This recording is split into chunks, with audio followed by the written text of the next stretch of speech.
Timi vanhu vanogara ripa moyo pangu, mupfungwa dzangu neupenyu hwangu. Rudo ndinaro, rudo ndinaro. Manuchie. Handidi kukunyatsai, handidi kukurwadzai, handidi kukutatsai, kana neni handidi kuzviwachisa. So help me God, I'm tryna balance fame in a family, but zvimwe zvacho zvinoitika zvisi familiar. Hapana chinhu chinobohwa sembiriya, handisi kudarwa hivi ndikungoda chameleon. I love my chick, I miss my mom. Mwana wangu izuva rangu, I got love for my son.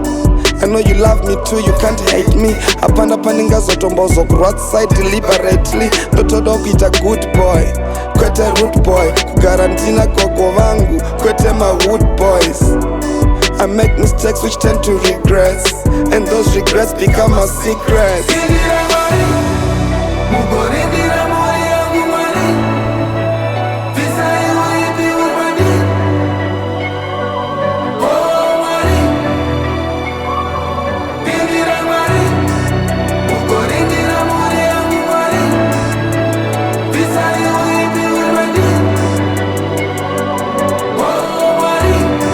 Manuchie, ukonoti chii?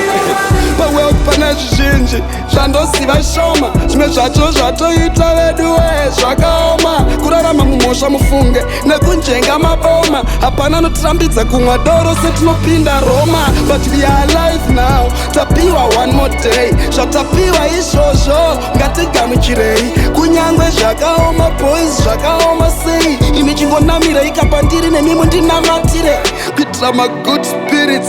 Bauti inozochikoka chikoka, toda ma good spirits. Expensive vodka, andichada zvinhu zvakadhakwa boys. Jesu vandikoka, kwete kuti saiti rangu rishaike kunge refa soka. Nemuromo chete andichada ungoti Mwari, Mwari, Mwari. Pasina mudzimu zvese zvinondinetsa ndichapfira kwaari, cause ndiyega anoziva ndiye boss. And shut out munhu wese ane zita rekuti God knows boys.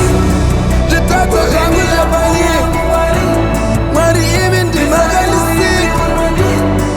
ndimi mchashikadzira.